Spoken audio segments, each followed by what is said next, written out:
I am Neil. I'm Veronica. We fell in love when we were 16, and here we are talking about what life is all about for us. Thank you for joining us. This is a Life Is podcast with Neil and Veronica. Hello, everybody. Welcome to a special episode of Life Is with Neil and Veronica, who's here beside me today because this is one of the special episodes that we want to present to you, because today we're going to talk about life is about stories. And what happened over this past weekend, we were at our oldest's cheer competition. As you know, our season is in full force, so another competition this past weekend. And it doesn't even have to do with the result per se, but what we saw and what happened. And when this moment happened, Veronica and I chatted, and we said we should do some feature episodes when these moments happen throughout our lives, throughout our seasons or wherever it may happen, just to sit down together like this, side by side, and just talk about the story. Because it was this very special, I would say, almost impactful moment where we witnessed a lot of different amazing things and this story unfolded. So let me set the story for you, and we'll just, share our thoughts on it, and we'll try and keep it as succinct as possible. Do you want to tell everyone why you're setting the story? Yeah, usually when we're talking about stories, I'm more of a, let's say, A to B type person.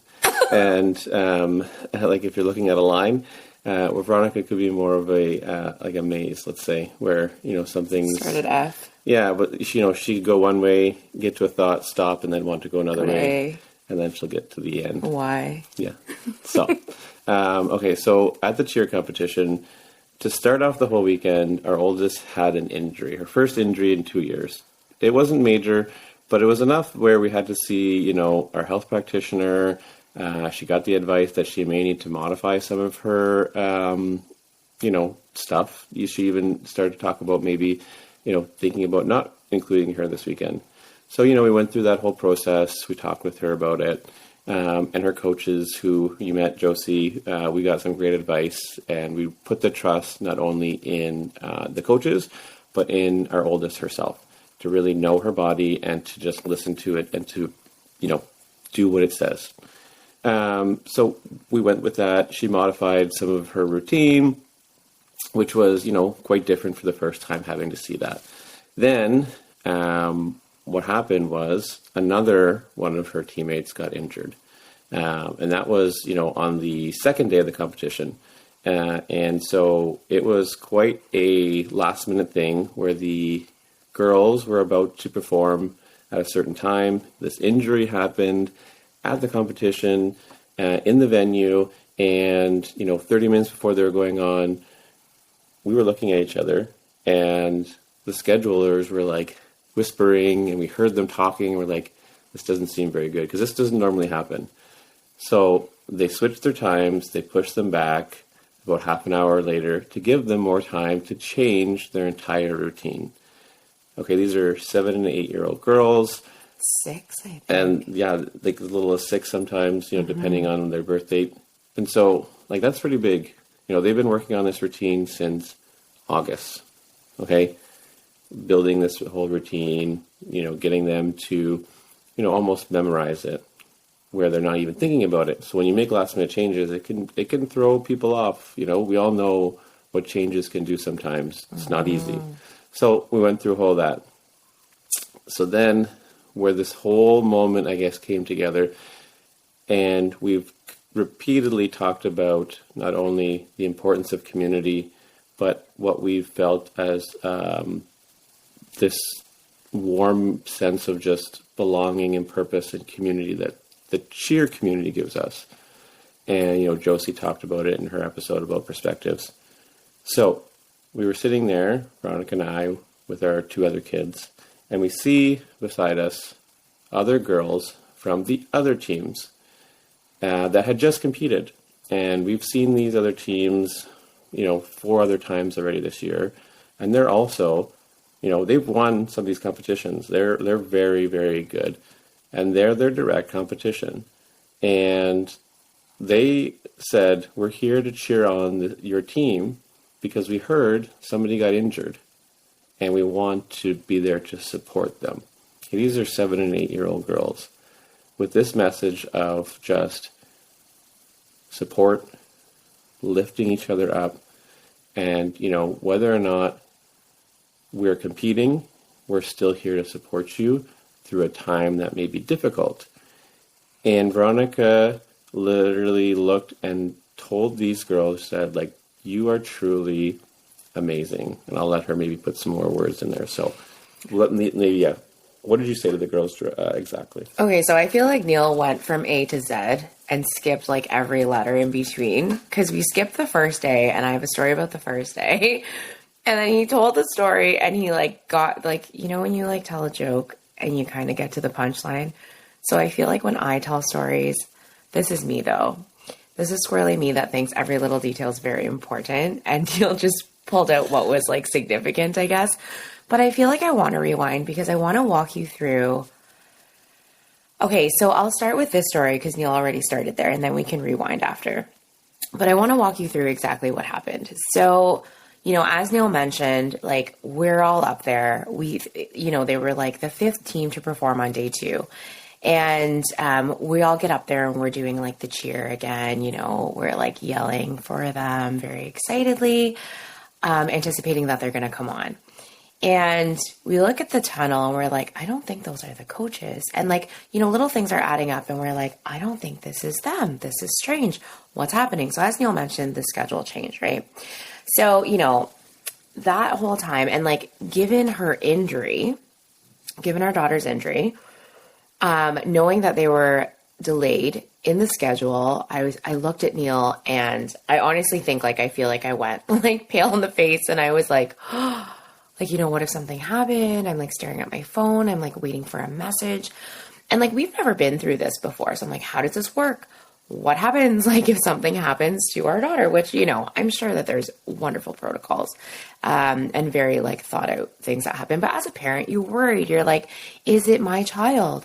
So all to say, before we go forward, to the athlete that did get injured is okay. From what we know, they're going to be okay. So that is like an important message as well. But so, okay, finally it's their time, right, to perform the modified time. So we get up there, there's like a spectator spot, like right up in front of the stage.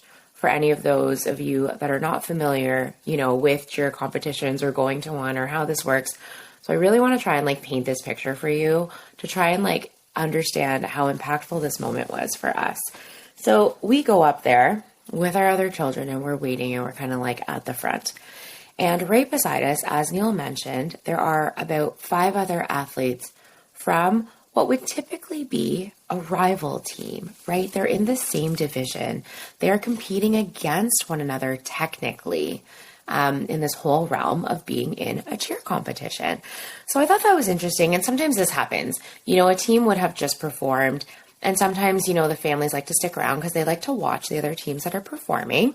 And, sometimes they don't move out of the way, and you're kind of like, wait, that's my athlete. Like, can I kind of sneak in there in the front position, to get like a best camera view or whatever that is. So first of all, I can recognize these girls. So the first thing I did is I turned to them as we were waiting, and I said, you were amazing. And they were like, oh, thank you. Like, they were so cute. So just picture, right, like these like 6 to 8-year-old girls. And then they said, I think they saw like our team shirts, right? Because we kind of all dress up to cheer on our daughter and their team and the gym. And they said, oh, as Neil mentioned, oh, we heard that they were injured, or they had an injury. We're here to cheer them on. So in the recording, because I obviously took a recording of the routine, which we'll kind of get into, but you can hear these little voices, and they are cheering them on again, like so loud, with so much enthusiasm. And yeah, like as Neil mentioned, I did say to them, I said, that is amazing sportsmanship. Keep doing what you're doing. You have like the kindest hearts. You're really incredible. And this is so great. And so that was also impactful, not only for us, but we talked to our daughter after. She said, I noticed they were standing there, and I was kind of wondering like what was happening. And, as Neil mentioned, they go on, And I think we're all kind of soaking in like, okay, there's changes. They're actually going on. Good for them. And it's only, as Neil mentioned, like half an hour later, which is not very long. And change is hard. And so, I mean, you know, you keep hearing, okay, yeah, kids are resilient. Yes, you know, they can be adaptable. Yes, they can bounce back. Is it a direct reflection of also like the families, the parents, and absolutely the coaches in the gym? 100%. You know, it's another example of like, wow, like just seeing, like, I guess you could say in this situation, like the adversity of the situation, right? So not to, you know, catastrophize or exaggerate anything, but this was a huge shift. So they had to go through, you know, first of all, knowing that one of their teammates was injured and the worry about that because they truly care about each other so much. So there's that, right? And then, I mean, again, me coming from not competitive sports, so maybe Neil can talk a little bit more about this.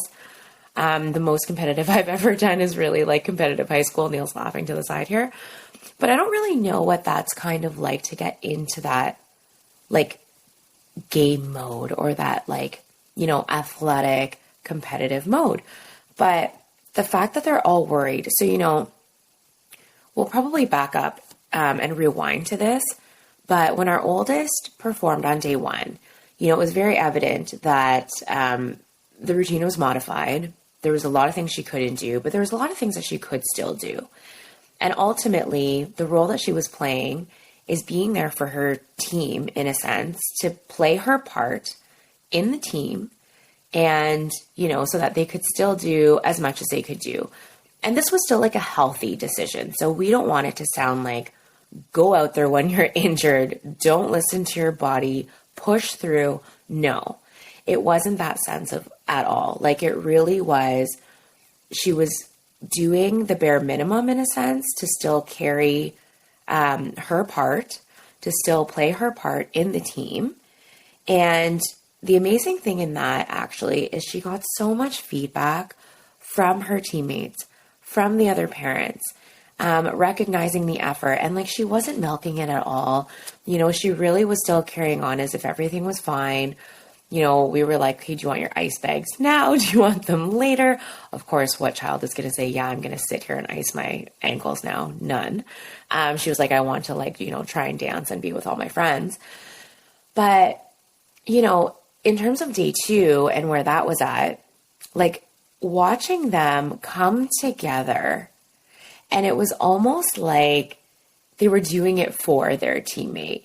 Right? They were like, we're going to go out there and do it for her because she can't be here, and we're going to band together and we're just going to do this. Because, I mean, I don't know what the options are.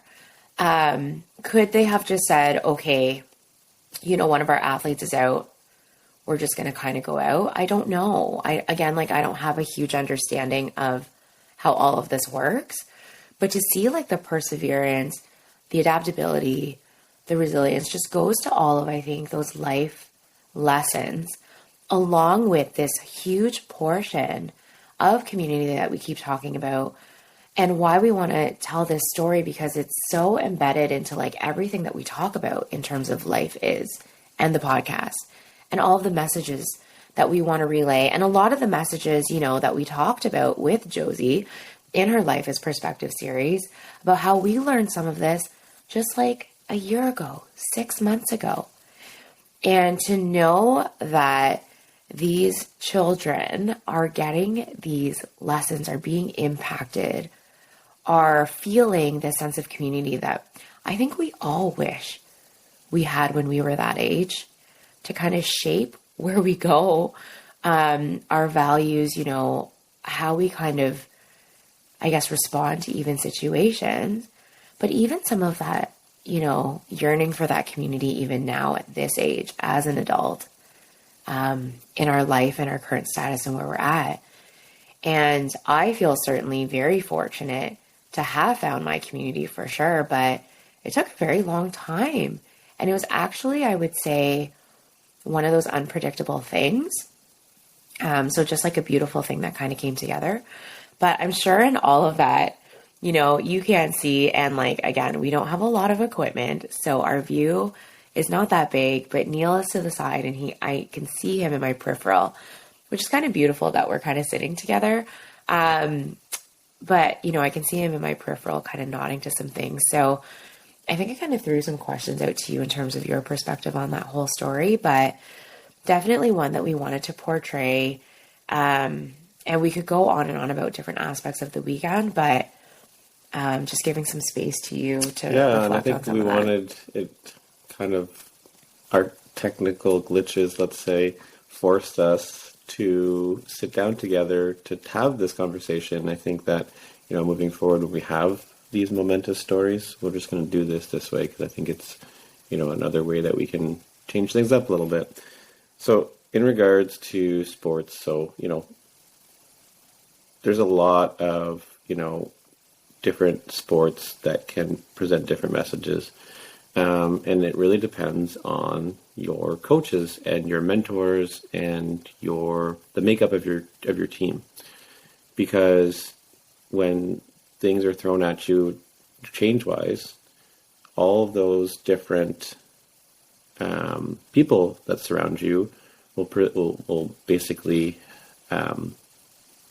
show how you're going to adapt to change or resilient situations.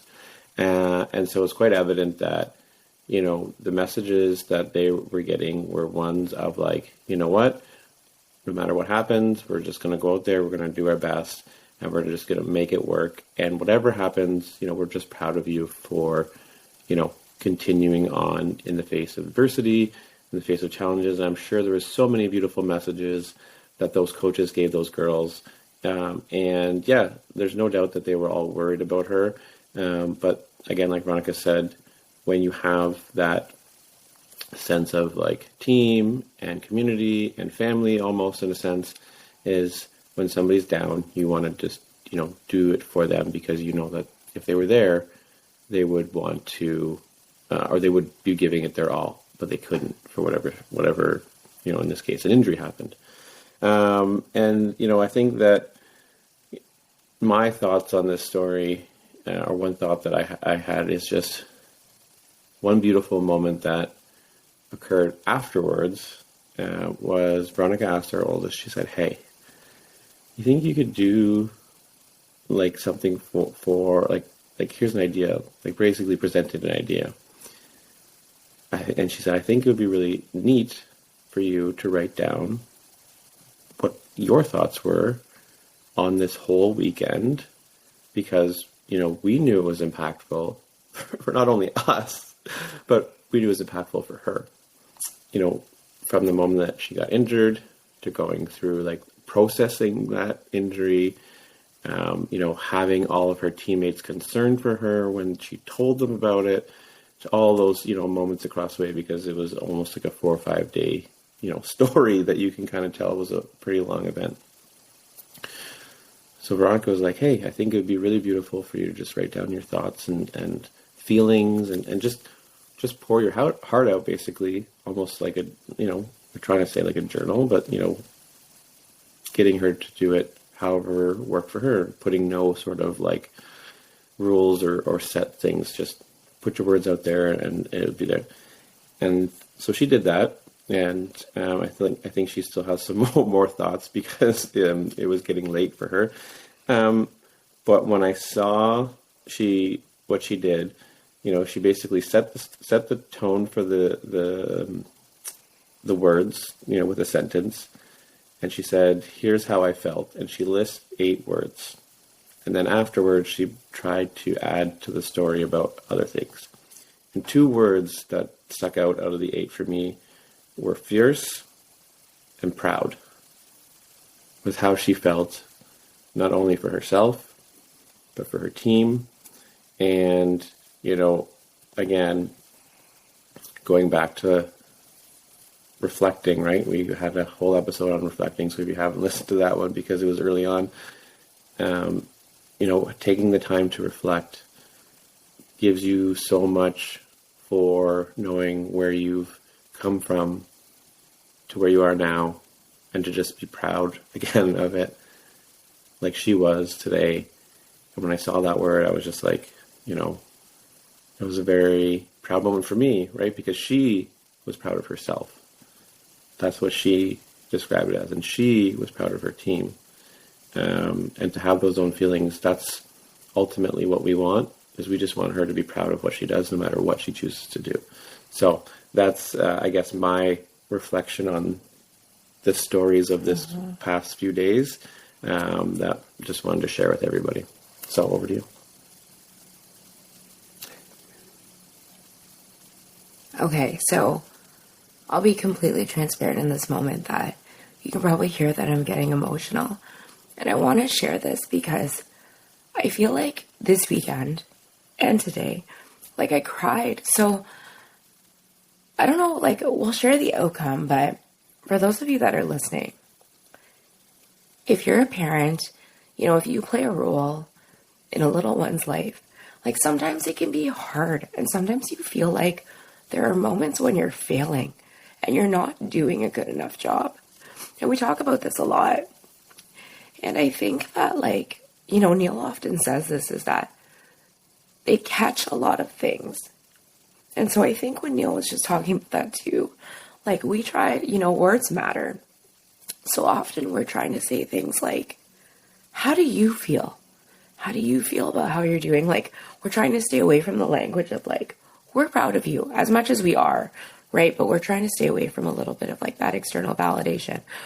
So, you know, parenting is hard. You never know like what decisions you're making for your child sometimes, right?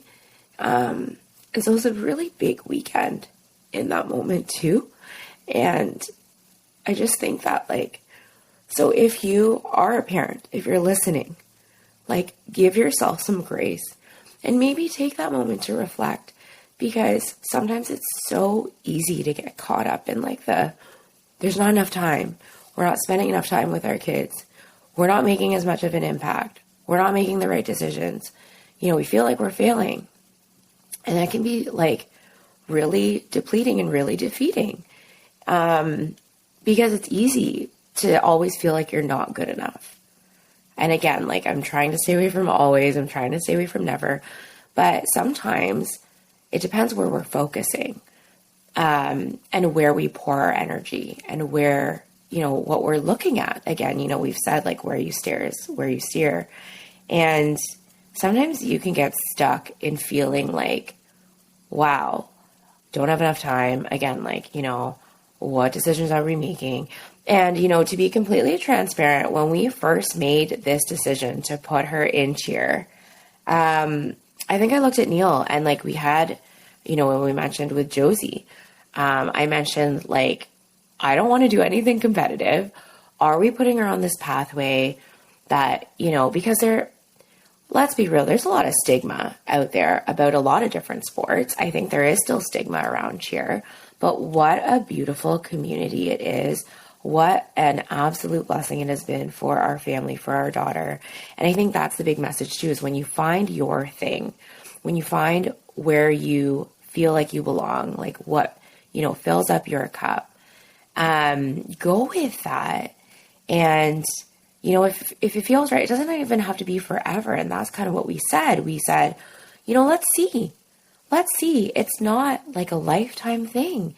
And from the beauty that we can see, you know, do we want her to continue with it? Yeah, but it's going to be her decision.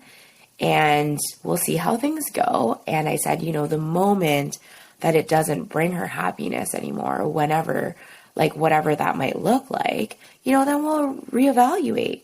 And I think that's also just like every decision in life a little bit. But like definitely got emotional there, because just even in terms of what life is about, like even, you know, I say that in the realm of parenting, but we can be really hard on ourselves as individuals.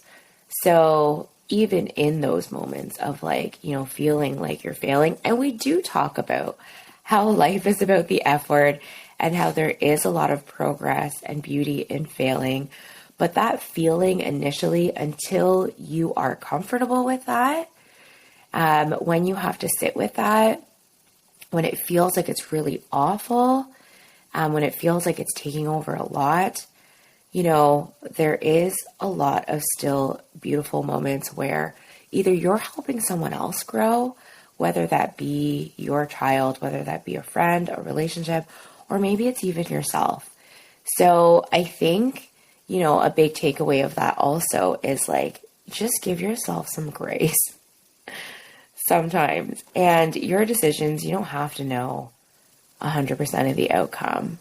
I think if it, you know, again, listen to your gut, it feels right.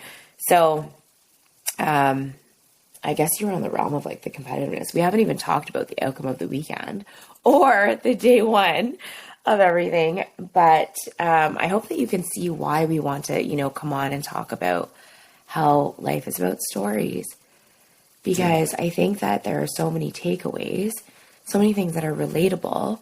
You know, often we're talking about cheer, but really what we mean is just so many takeaways, like just in life in general. Again, I'm seeing Neil nod and like probably some takeaways. Yeah, and too. I think like, you know, for us, where we're at in our stage of life, you know, cheer is the biggest part of our lives, all 5 of us.